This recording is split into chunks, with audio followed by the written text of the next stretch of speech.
1470 সালের তপ্ত একটা দুপুরবেলা ইটালিতে একটা ছেলে ছিল। এই ছেলেটার পাহাড়ে ওঠার অনেক শখ ছিল। আজকেও অন্যান্য দিনের মতোই ও পাহাড়ে উঠছিল, কিন্তু আজকের দিনটা অন্যান্য দিন থেকে একদমই আলাদা। কেন? কারণ আজকেও নতুন একটা পাহাড়ে উঠছিল এবং পাহাড়ে উঠতে যে মাঝপথের একটু আগে ও একটা কেভ বা গুহা আবিষ্কার করেছে। দেখে মনে হচ্ছে এই কেভটার ভিতরে ওর আগে কখনো কেউ ঢুকেনি। ওই হতে যাচ্ছে পৃথিবীর প্রথম মানুষ। ছেলেটা অনেকক্ষণ গুহাটার সামনে দাঁড়িয়ে আছে। ভেতরে যেতে অনেক ইচ্ছা করছে, কিউরিওসিটি জাগছে, বাট একই সাথে অনেক ভয়ও লাগছে। যেহেতু দেখে মনে হচ্ছে ভেতরে অনেক অন্ধকার, ওর আগে কখনো কেউ যায়নি, ভেতরে যে কোনো কিছুই থাকতে পারে এবং যদি কোনো কিছুর কারণে ও কোনো একটা বিপদে পড়ে, ওকে বাঁচানোর কেউ আশপাশে নাই। কিউরিওসিটি জয়ী হয়, শেষ পর্যন্ত ও ভেতরে যায়। পৃথিবীর প্রথম দিককার তিমি মাছের ফসিলাইজড কঙ্কালগুলার একটা এই গুহার ভেতরে ছিল এবং ছেলেটা যদি কখনো এই গুহার ভেতরে না যেত, তাহলে পৃথিবী কখনোই এই ফসিলাইজড কঙ্কালটা দেখতে পারতো না। ইতিহাসবিদরা মনে করে এই ছেলেটার থেকে কিউরিয়াস মানুষ পৃথিবীর ইতিহাসে কখনো আসে নাই। আপনারা সবাই এই ছেলেটাকে চেনেন একজন আর্টিস্ট হিসেবে, কিন্তু ও কিন্তু শুধুমাত্র একজন আর্টিস্ট না, একই সাথে ও একজন ইকোনমিস্ট, ও একজন চিন্তাবিদ এবং ও একজন সায়েন্টিস্ট। এই ছেলের নাম Leonardo da Vinci. Leonardo da Vinci ছিল একজন বাস্টার্ড। আপনারা সবাই বাস্টার্ড কথাটা একটা গালি হিসেবে চেনেন, বাট বাস্টার্ডের আবিধানিক অর্থ হলো যখন অনৈতিক সম্পর্কের কারণে একজন সন্তানের জন্ম হয়, সেই সন্তানটাকে সাধারণত বাস্টার্ড বলা হয়। লিওনার্দো দা ভিঞ্চির বাবার একটা 15 বছরের মেয়ের সাথে সম্পর্ক ছিল। বউয়ের সাথে তো ছিলই, বাট একই সাথে 15 বছর বয়সের একটা মেয়ের সাথেও সম্পর্ক ছিল এবং ওই সম্পর্কের যে সন্তান, সেই সন্তানের নাম লিওনার্দো দা ভিঞ্চি। এবং এই কারণেই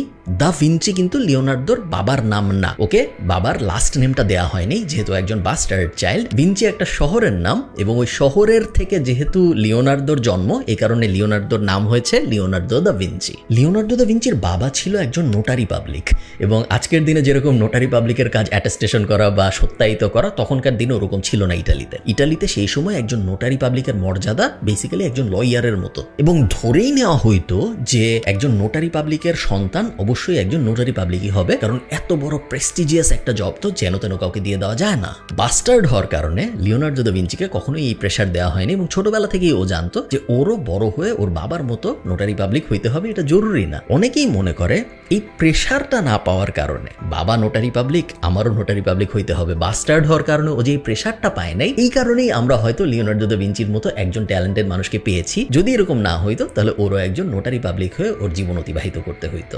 শুধু যে ওকে নোটারি পাবলিক বানানোর চেষ্টা করা হয় নাই তা না, ও যেহেতু একজন বাস্টার্ড চাইল্ড, ওর প্রতি বেসিক্যালি কোনো কেয়ারই করা হয়নি। ওকে বলা হয়েছে তুমি যদি স্কুলে যাইতে চাও খুবই ভালো, যাও, যদি না যাও তাহলেও আমাদের কোনো সমস্যা নেই, তোমার যা ইচ্ছা করো, আমরা তোমার ভরণ পোষণের টাকা দিব আপ টু আ পয়েন্ট, তোমার 12, 13, 14 হওয়া পর্যন্ত, বাট এর বাইরে আমরা তোমার কোনো শখ, আহ্লাদ, আহামরি, পড়াশোনার ইচ্ছা কোনো কিছুই ফুলফিল করতে চাই না। তো লিওনার্দো দা ভিঞ্চি কিন্তু আসলে ফর্মাল এডুকেশন করে না এই কারণে। হ্যাঁ, ও একটু ম্যাথ শিখছে, একটু বেসিক পড়াশোনা শিখেছে যেন পড়তে আর লিখতে পারে, বাট এর বাইরে ওই সময় ইটালির যে কালচার, এক একজন স্কলার হবে, স্পেশালি বনেদি পরিবার বা বড়লোক পরিবারের মানুষজন অনেক লার্নড মানুষ হয়ে বড় হয়ে উঠতো, অনেক জ্ঞান বিজ্ঞান শেখাশেখির চেষ্টা করতো। লিওনার্দো দা ভিঞ্চির ওই ব্যাপার হয় না। ও পাহাড়ে ঘুরে, বনে বাদারে ঘুরে, প্রকৃতির সাথে মিশে, পশু পাখির সাথে মিশে ওর ছোটবেলা অতিবাহিত করছে। লিওনার্দো দা ভিঞ্চির বয়স যখন 12 থেকে 13 বছর, তখনও ওর বাবার সাথে ফ্লোরেন্সে চলে আসে। আপনার বুঝতে হবে, আমি এটা ইউরোপের স্বর্ণযুগের সময়ের কথা বলতেছি, রেনেসার আগে পরে ওই এক্সাক্ট আমলটার কথা। এবং ওই সময় ফ্লোরেন্স ছিল একদম একটা কালচারাল হাব। পৃথিবীর সব বড় বড়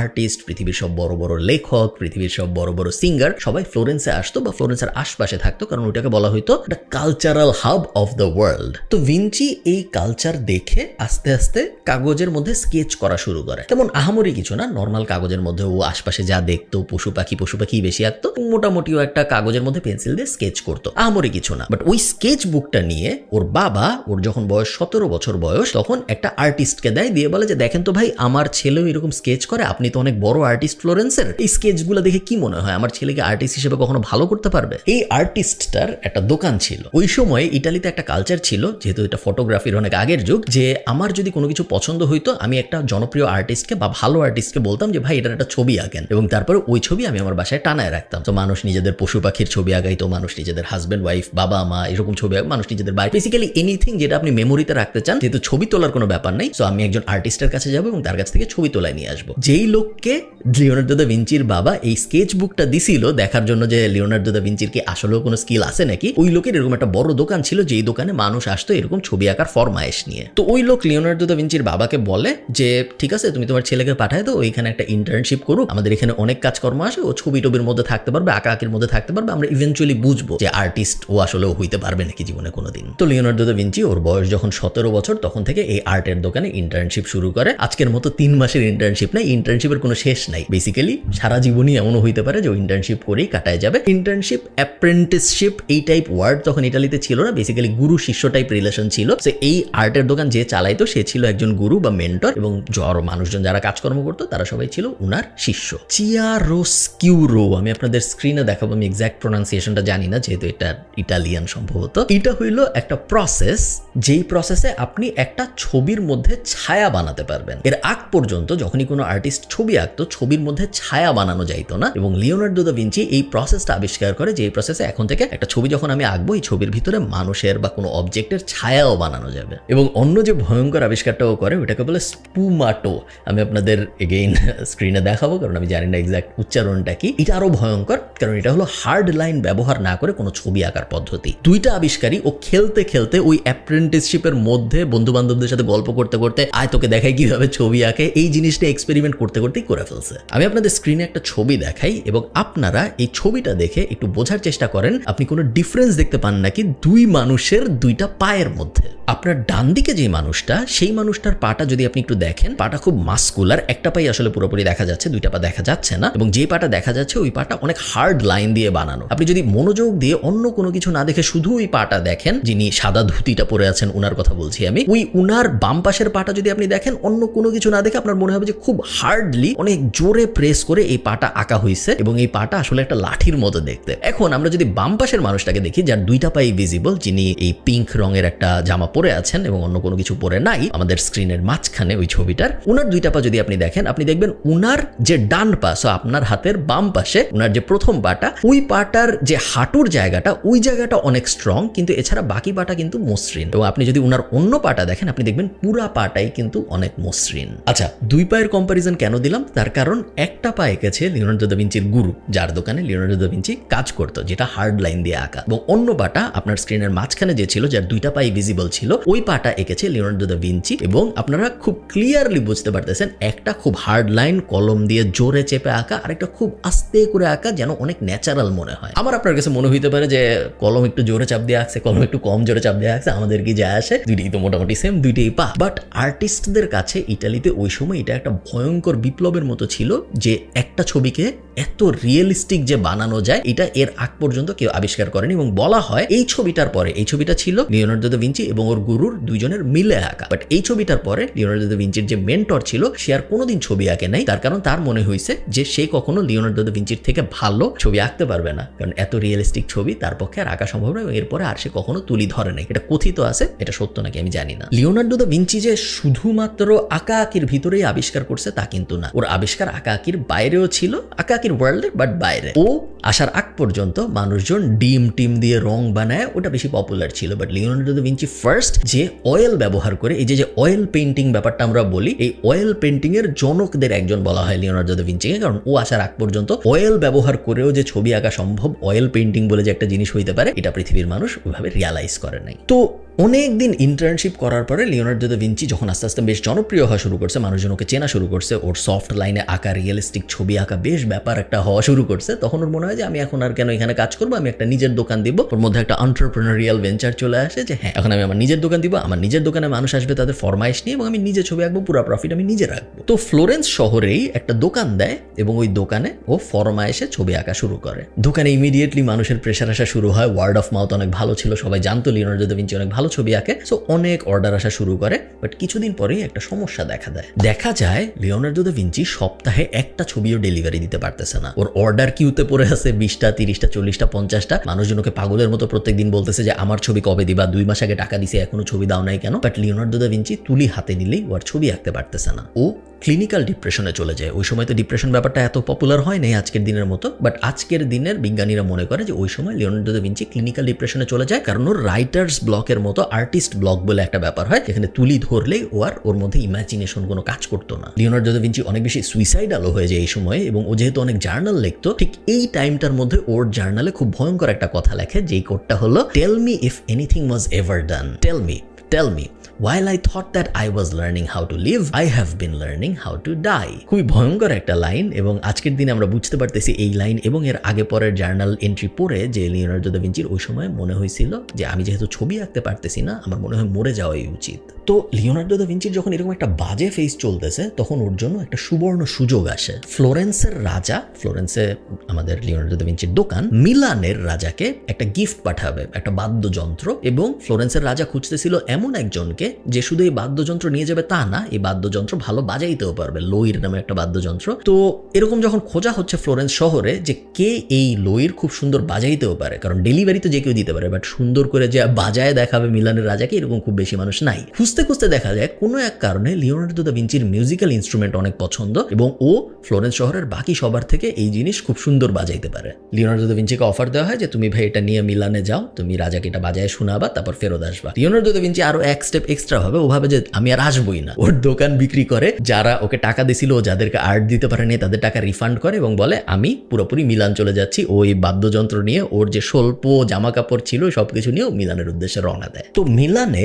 ওই রাজাকে ওই বাদ্যযন্ত্রটা দেওয়ার পরে ওই রাজাকে একটা চিঠি লেখে, সেম রাজাকে, ওর সাথে ওর কথাবার্তা হয় ফার্স্ট, এবং তারপর একটা চিঠি লেখে। চিঠিতেও বলে যে আমাকে একটা কাজ দেন, এবং রাজা যখন ওকে জিজ্ঞেস করে যে তুমি কি পারো, তখন ও সব কিছু বলে, জাস্ট পেইন্টিং এর কথাবার্তা বাদ রাখে। ও বলে আমি ইঞ্জিনিয়ারিং পারি, আমি আর্কিটেকচার পারি, আমি বিল্ডিং কনস্ট্রাকশন খুব ভালো পারি, অনেকগুলা স্কিলের কথাও বলে, বাট একবারও বলে না যে আমি আর্টও পারি, কারণ ও চায় যে ওর ধরে নিছে মনে মনে যে আমি মনে হয় আর ভালো আর্ট আঁকতে পারবো না, কারণ তুলি হাতে নিলে আমি আর কাজ করতে পারি না। সো এই যখন সিচুয়েশন হয়, তখন মিলানের রাজা ওকে একটা প্রোডাকশন লিডের রোল দেয়। প্রোডাকশন লিড ব্যাপারটা হইলো ওই সময় স্টেজ শো হইতো অনেক, সো সন্ধ্যার সময় সপ্তাহে একদিন বা রাজাদের জন্য হয়তো প্রত্যেক দিন বা প্রত্যেক 2-3 দিনে একটা নাটকের অনেক আয়োজন করা হইতো। সো একটা স্টেজ থাকতো, ওই স্টেজের ভিতরে থিয়েটার আজকে আমরা যেটাকে বলি, ওই ব্যাপারটা হইতো, লাইভ অ্যাকশন মঞ্চ নাটক, ওই ব্যাপার হইতো। এবং এই মঞ্চ নাটকের ডিরেক্টরের দায়িত্ব দেওয়া হয় লিওনার্দো দা ভিঞ্চিকে। লিওনার্দো দা ভিঞ্চি নিয়মিত বেতন পাওয়া শুরু করে এবং জার্নালে লেখা শুরু করে। ও সারাদিন কাজ করতো ওর নেক্সট নাটক কি হবে এটা নিয়ে প্ল্যান করতে, এবং সারা রাত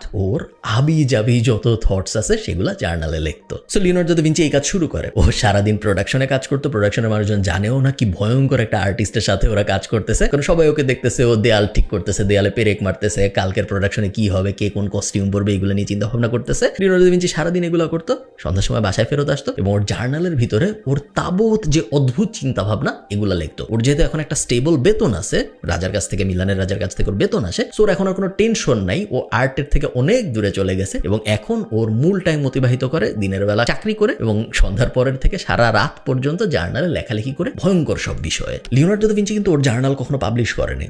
ওর মৃত্যুর পরে আমরা এই জার্নাল দেখেছি এবং এই জার্নাল পড়ে বোঝা যায় যে 800 বছর আগে লিওনার্দো দা ভিঞ্চি এমন এমন জিনিসের কথা কল্পনা করে ওর জার্নাল লিখছিল যেগুলো পরে সত্যি হয়েছে। আপনি মেশিন গান বলেন, স্কুবা ডাইভিং এর জন্য যে ইকুইপমেন্ট দরকার, মুখের মধ্যে একটা জিনিস পরে যে পানির নিচে যাওয়া সম্ভব, বা ট্যাঙ্ক, যে একটা গাড়ি থাকবে সেই গাড়ির সামনে অস্ত্র থাকবে এবং গাড়ির মাঝখানে একজন বসে থাকবে, এই সব কনসেপ্ট লিওনার্দো দা ভিঞ্চির ডায়েরির ভিতরে আছে। ট্যাঙ্ক, স্কুবা ডাইভিং এগুলো আবিষ্কার হওয়ার 500 বছর আগেই। শুধু তাই না, লিওনার্দো দা ভিঞ্চির হাতে এত অবসর সময় ছিল এবং ও আর্ট থেকে এত দূরে চলে গেছিল যে এই সময় ওর একটা হবি হয়, সেটা হলো মানুষের লাশ কাটার হবি। প্রত্যেক সপ্তাহে ও চেষ্টা করতো ও 1-2টা লাশ কিনে আনবে এবং সেই লাশ তারপর কেটে দেখবে যে এই লাশের ভিতরে কি আছে বা মানুষের হিউম্যান বডির ভিতরে আসলে কি থাকে। সেই সময়ে পৃথিবীর সবচেয়ে অ্যাকুরেট অ্যানাটমি অফ হিউম্যান বডির আর্ট এবং ডিজাইন লিওনার্দো দা ভিঞ্চির কাছে ছিল। মানুষ যদি জানতে চাইতো যে আমার বডির এই জায়গায় কি আছে, এই জায়গায় কি আছে, পৃথিবীতে লিওনার্দো দা ভিঞ্চির থেকে বেটার কেউ এটা জানতো না, কারণ ওর কাছে তখন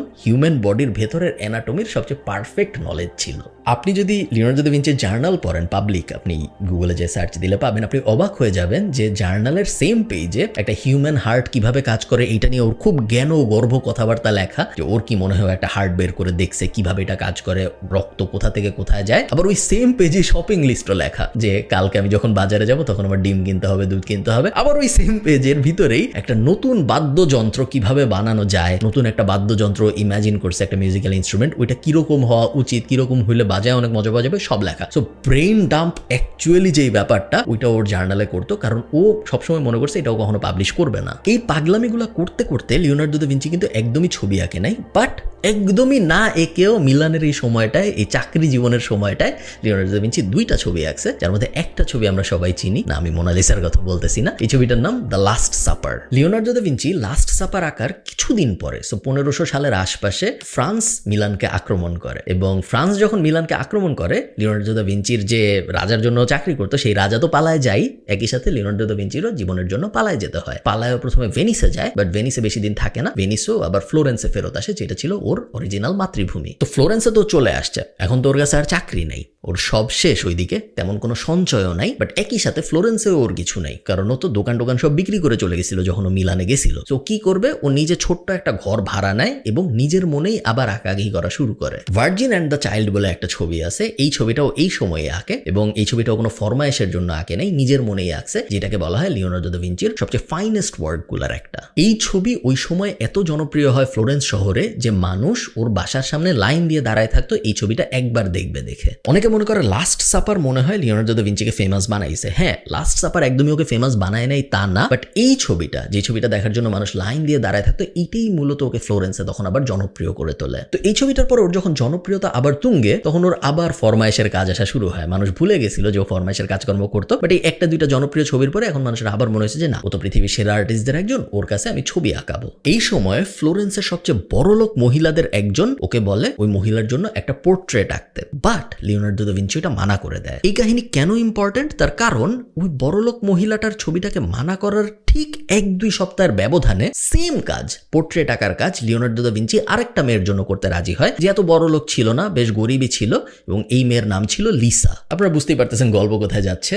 ওই পোর্ট্রেটটাকেই আজকে আমরা মোনালিসা হিসেবে চিনি। কেন লিওনার্দো দা ভিঞ্চি এত কাজ মানা করেছিল এত বড় লোক থাকার পরে, এবং এত সিমিলার কাজ মানা করার পরেও কেন ও লিসার পোর্ট্রেট করতে রাজি হইল এবং বাকিদেরটা রাজি হয় নাই, এটার কোনো কনক্লুসিভ এভিডেন্স নাই। কেউ বলে লিসার পরিবারের সাথে ভিঞ্চির পরিবারের কানেকশন ছিল, সো ফ্যামিলি ফ্রেন্ড ছিল দেখে করেছে। কেউ বলে লিসার পরিবারের সাথে মাফিয়ার কানেকশন ছিল এবং মাফিয়া ওকে প্রেশার দিয়েছে এই ছবিটা আঁকার জন্য, বাট কোনো কনক্লুসিভ এভিডেন্স নাই। বাট এটা মোটামুটি সবাই এগ্রি করে যে কোনো ভালোবাসার অ্যাঙ্গেল ছিল না। এমন না যে লিওনার্দো দা ভিঞ্চি লিসাকে ভালোবেসে ফেলছিল এই কারণে ও মোনালিসা আঁকছে, ওই অ্যাঙ্গেলটা আসলে ছিল না। এবং অদ্ভুত ব্যাপার, এই ছবিটা কখনো লিওনার্দো দা ভিঞ্চি ডেলিভারি দেয়নি, কারণ ও সবসময়ই বলছে এই ছবিটা আমার এখনো শেষ হয় নাই। লিসা অনেকদিন ধরে রিকোয়েস্ট করছে এই ছবিটা পাওয়ার জন্য, বাট যখনই ও চাইছে তখনই লিওনার্দো দা ভিঞ্চি বলছে যে আমার আরো একটু রিটাচ করা বাকি আছে, আমার এখন এই ছবি আঁকা শেষ হয় নাই। এই সময়ে ফ্লোরেন্সে লিওনার্দো দা ভিঞ্চি কিন্তু শুধু ছবি আঁকছে এরকম না, হ্যাঁ ও ছবি আঁকছে, বাট একই সাথে ও আর্কিটেকচারাল ডিজাইন করেছে, ও ব্রিজ বানাইছে, ও বিল্ডিং বানাইছে, ইভেন ও মিলিটারিদের জন্য অস্ত্রের ডিজাইনও করছে এই সময়ে। লিওনার্দো দা ভিঞ্চির ফ্লোরেন্সে এই দফায় খুব বেশি দিন থাকা হয়নি। হ্যাঁ, ও মোনালিসা এঁকেছে, যেই কারণে ওর ফ্লোরেন্সে এই সময়ের থাকার পার্টটা খুব স্মরণীয়, বাট ওইটা এবং কিছু আর্কিটেকচারাল কাজকর্ম, কিছু বিল্ডিং বানানো, কিছু ব্রিজ বানানো বাদ দিলে এই ফেজটায় ফ্লোরেন্সে লিওনার্দো দা ভিঞ্চির তেমন কোনো অবদান ছিল না। এবং কিছুদিন পরেই ও আবার ফ্রান্সে চলে যায়, সেই ফ্রান্স যেই ফ্রান্সের কারণে ওর মিলান থেকে ভেগে ভেনিস হয়ে তারপর ফ্লোরেন্সে ফেরত আসতে হয়েছিল। তার কিছুদিন পরেই ওর প্রথম স্ট্রোকটা হয়, এবং এই স্ট্রোকটা হওয়ার পরে খুব বড় ধরনের একটা ক্ষতি হয় লিওনার্দো দা ভিঞ্চির। তা হলো ওর হাত আর আগের মতো কাজ করতো না, ওর হ্যান্ড আই কোঅর্ডিনেশন মোটামুটি ভাবে নষ্ট হয়ে যায়, যেই কারণে ও তুলি ধরতে পারতো, বাট ও যখন আঁকতো ও যেরকম আঁকতে চাচ্ছে ওই রকম আঁকা আর সৃষ্টি হচ্ছিল না। তো কি করবে, ও ফ্রান্সে চলে যায়। ফ্রান্সে তখন ওয়েল রেসপেক্টেড, এত জনপ্রিয় একজন আর্টিস্ট, মোটামুটি পুরো দুনিয়া তখন জেনে গেছে যে লিওনার্দো দা ভিঞ্চি পৃথিবীর সবচেয়ে জনপ্রিয় আর্টিস্ট এখন, কারণ ওর মতো ভালো ছবি আঁকতে পৃথিবীর আর কেউ পারে না। হ্যাঁ, ওর এখন স্ট্রোক হয়েছে, ও এখন আর আগের মতো ভালো আঁকতে পারে না, গ্র্যান্টেড, বাট তারপরে ওর রেসপেক্টটা ছিল। এবং ওই সময় কিন্তু আর্টিস্টদের, যেটা বর্তমান পৃথিবীতে আমরা তো দেখি না, স্পেশালি বাংলাদেশে তো একদমই দেখি না, ওই সময় আর্টিস্টদের বা জ্ঞানীগুণী মানুষদের অনেক ভয়ঙ্কর রেসপেক্ট দেওয়া হইতো, এবং রাজার সাথে চলতে পারতো, রাজার সাথে উঠতে বসতে পারতো, এইরকম রেসপেক্ট দেওয়া হইতো ওই সময়। সো সেম লিওনার্দো দা ভিঞ্চিকে ওই রেসপেক্ট দেওয়া হয়। ছবি আঁকতে পারে না, ছবি আঁকার সাইডটা বাদ থাকে, কিন্তু প্রত্যেক দিনই কোনো ইউনিভার্সিটিতে যায়, কোনো একটা ওই যে আগোরা টাইপ জায়গায়, যে আগোরা হইলো জমায়েতে, আপনারা আমার গ্রিসের ভিডিওতে দেখছিলেন, এরকম জায়গায় যে ও লেকচার দিত। শুধু যে আর্ট বিষয়ে লেকচার দিত এরকম না, ওর জীবন দর্শন বিষয়ে, ওর যেহেতু অনেক সায়েন্টিফিক ইনভেনশন আছে, ওগুলা নিয়ে, মিলিটারির জন্য কিরকম ইকুইপমেন্ট বানানো উচিত, বিল্ডিং কেমন হওয়া উচিত, varied interest, human anatomy, human body, সব বিষয়েও কথাবার্তা বলতো, এবং অনেক অনেক মানুষ আসতো এই কথাবার্তা শোনার জন্য। ল্যাটিন একটা ওয়ার্ড আছে ফ্র্যাঙ্কিয়া, এবং ইংরেজিতে বলে ফ্র্যাঙ্ক, এবং এই ওয়ার্ডটা থেকেই মূলত ফ্রান্স ওয়ার্ডটা আসছে, যেটা একটা দেশ। এই ফ্রান্সের যে রাজা ছিল ওই সময়, সেই রাজার নাম ছিল কিং ফ্রান্সিস, এবং কিং ফ্রান্সিসের ডাইনেস্টিটার থেকেই ফ্রান্সের নাম ফ্রান্স হয়েছে বলা হয়। এই কিং ফ্রান্সিসের কোলে মাথা রেখে লিওনার্দো দা ভিঞ্চি মারা যায় 1519 সালে। এবং আপনি প্রশ্ন করতে পারেন কিং ফ্রান্সিসের কোলে মাথা রেখে কেন মারা গেছে? কিং ফ্রান্সিসের সাথে লিওনার্দো দা ভিঞ্চির রিলেশন কি? কোনো রিলেশন নাই। কিং ফ্রান্সিস ওই সময়ের আর্টিস্টদের, ওই সময়ের জ্ঞানীগুণী মানুষদের অনেক রেসপেক্ট করত, এবং যখন লিওনার্দো দা ভিঞ্চি মৃত্যু সজ্জায় তখন কিং ফ্রান্সিস বলে যে ওর মৃত্যু পর্যন্ত আমি ওর পাশে থাকতে চাই, এবং একদম শেষ সময় পর্যন্ত ও লিওনার্দো দা ভিঞ্চিকে একদম কোলে করে রাখে, এবং ওর কোলের মধ্যেই আসলে লিওনার্দো দা ভিঞ্চি মারা যায়। এই ছিল লিওনার্দো দা ভিঞ্চির গল্প। আমি জানি না আপনারা জানতেন নাকি এত ডিটেইলে, আমি জানতাম না। ইনফ্যাক্ট আমি যখন প্রথম মোনালিসা দেখতে গিয়েছিলাম লুভে, তখনও আমি মোনালিসা দেখে তেমন কিছু ফিল করি নাই। বাট এখন যখন আমি মোনালিসার ব্যাক স্টোরি জানি,